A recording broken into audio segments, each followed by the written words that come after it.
भव्य शिलान्यास हुआ है। आज भी लगभग 90 पत्थर ये जो विकास के दिख रहे हैं, ये हमारी भारतीय जनता पार्टी माननीय योगी आदित्यनाथ जी और माननीय नरेंद्र मोदी जी उन्हीं की देन है। रोडों का जैसे एक जाल बनता चला जा रहा है और वो जाल इतना घना बनता चला जा रहा है जैसे मकड़ी का जाल होता है, उसमें जो अगर कोई आए मक्खी फंस जाए तो वो निकल नहीं पाती है। उसी प्रकार विकास का जाल इतना घना बनता चला जा रहा है कि उसमें जो भी पार्टियां आती हैं वो उलझ के रह जाती हैं और सुलझाते सुलझाते यूं ही उसमें दम तोड़ देती हैं। ये हमारी पार्टी की देन है। और अभी जैसे कि बताया अभी और भी वक्ताओं ने कि रोडों का तो निर्माण हो ही रहा है, साथ साथ में चौराहे का, पुलियों का और बाकी भी सभी विकास की योजनाएं आप लोगों तक पहुंचे, उनका भी पूरा प्रयास किया जा रहा है। जैसे कि अभी रोडों का निर्माण, और अभी जब कोरोना काल आया था तब तो कितना परेशानी, कितनी दिक्कत हो रही थी, लेकिन हमारी भारतीय जनता पार्टी ने किसी भी प्रकार का आप लोगों को कोई भी दिक्कत ना हो, तो मैं ये अपना अनुभव बता रही हूँ। जो हमारे यहाँ काम करते हैं तो उनका ये कहना था कि जो गल्ला वितरण किया जा रहा था महीने में 2 बार फ्री, तो इतना गल्ला मिल रहा था हमारे सभी भाइयों और बहनों को कि महीने में इतना गल्ला कि वो खा नहीं पा रहे थे। ये हमारी बहनों का एक्सपीरियंस भी होगा कि इतना गल्ला कि वो महीने का गल्ला मिलता था, वो इकट्ठा हो जाता था। कभी कभी कुछ बहनों ने उसको बेचकर अपने छोटे छोटे आभूषण तक बना लिए थे या अपने मनपसंद के कपड़े भी ले लिए थे। ये जो हमारे यहाँ जो आती है काम करने के लिए, उनका ही अनुभव था। वो एक दिन आई तो ऐसे बात चलने लगी तो वे बताने लगी कि बीजेपी सरकार इतना कुछ दे रही है कि दीदी हमने वो गल्ला ही बेच के छोटे छोटे अपने कानों के ले लिए या मुझे जो भी साड़ी कपड़े पसंद थे वो खरीद लिए। ये है भारतीय जनता पार्टी का विकास कि आप उसको खर्च नहीं कर पाओगे। और उसी के साथ साथ जो कोरोना काल आया था, बीमारी तो बड़ी भयंकर थी और नई बीमारी थी, जान पाना भी डॉक्टरों के लिए बड़ा मुश्किल था कि क्या है क्या नहीं है।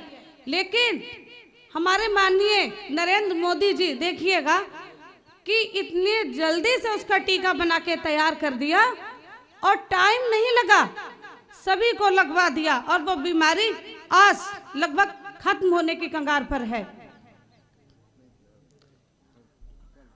और हमारी यहाँ की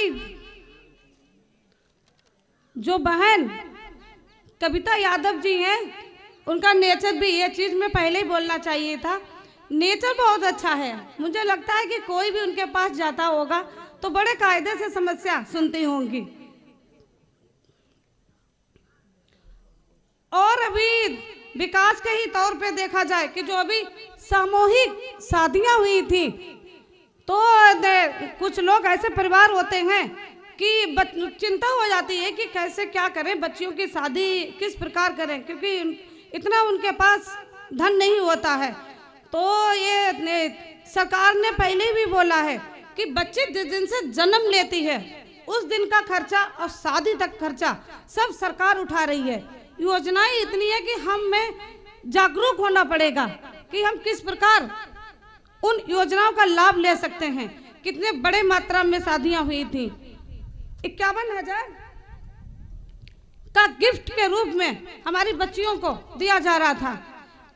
3500 रुपये उनके अकाउंट में और सारे गिफ्ट के सामान जो एक दहेज के रूप में या एक गिफ्ट के रूप में दिए जाते हैं, जैसे बर्तन थे, कपड़े थे, पायल थी, बिछिया था और वर वधू का शादी का जोड़ा था। सारी सामग्री जो एक काम में आती है कि एक जो बच्ची जाए तो दूसरे घर में, तो उसे किसी प्रकार की कोई भी आवश्यकता जरूरत जो पड़ने वाली चीजें, वो सभी चीजें हमारी सरकार उपलब्ध कराती है। और जैसे ही वो पेंशन, अभी यही मान लीजिएगा कि जब वृद्धा पेंशन या विधवा पेंशन ये पता है सरकार को कि कोई भी स्त्री अगर विधवा होती है तो उसे हकीकत में पैसे की बहुत ज़्यादा आवश्यकता होती है। अब इससे ज़्यादा भारतीय जनता पार्टी से हमारे माननीय मुख्यमंत्री जी और हमारे माननीय प्रधानमंत्री जी से ज़्यादा कौन सोच सकता है कि वृद्धा पेंशन जो मिल रही है उसमें उस टाइम जो भी पैसा मिलता है तो बहुत आवश्यकता के अनुसार जो जरूरत की चीज़ हमारे जब हम कमज़ोर पड़ जाते हैं तो हमें पैसे की ज़रूरत पड़ती है, तो वृद्धा पेंशन और विधवा पेंशन के रूप में हमारी सरकार उपलब्ध करा रही है।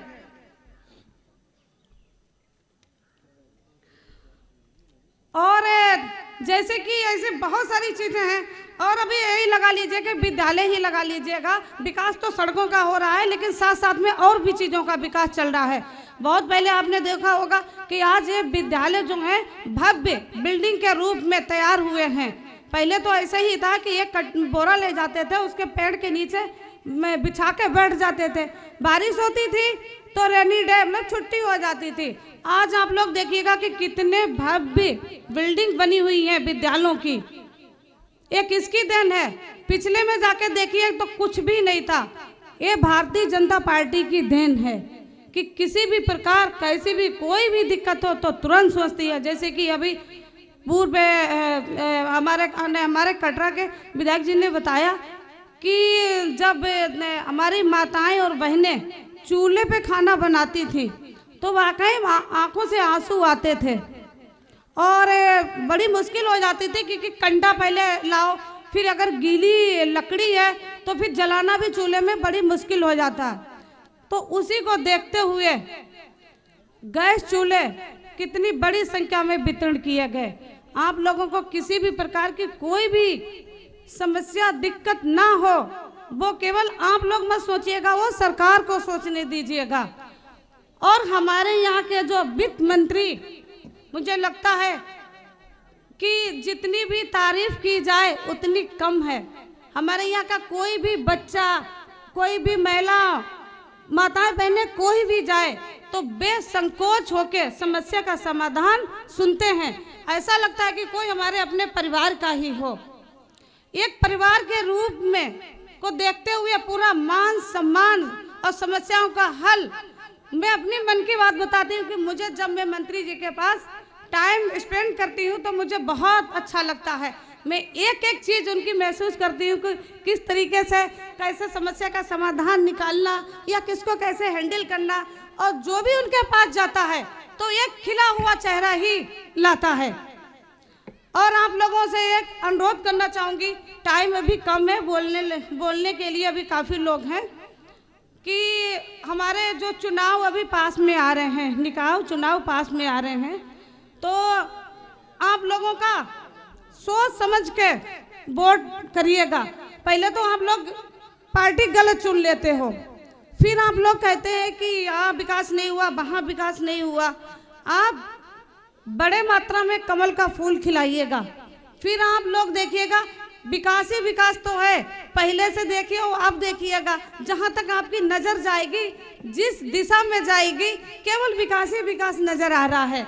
आज देखिएगा कोई भी बेटी, पहले आता था कि वो बेटी के साथ छेड़छाड़ हुई, उसने ऐसा किया, पेपर सब आधा पेपर तो इन्हीं चीज़ों से भर के आता था। और आज देखिएगा कोई भी बिटिया, किसी की बहू बेटी कहीं पे भी जाए, कैसे भी जेवर गहना कोई भी पहन के जाए, मजाल क्या कोई आंख उठा के देख ले। और जो आंख उठा के अगर देखते भी है तो फिर देखिएगा क्या क्या उनके साथ क्या होता है। तो वो एक दहशत, एक डर बना हुआ है कि कोई भी आज हमारी बेटी और बहन इतनी सुरक्षित है कि वो अब कहीं पे भी पढ़ाई लिखाई, चाहे हॉस्टल में रहे, चाहे हॉस्टल से अपना अगर उनका स्कूल और कॉलेज दूर है तो साइकिल से जाएं, ऑटो से जाएं। आज की तारीख में बिटियां इतनी सुरक्षित ज़्यादा कभी हो ही नहीं सकती हैं।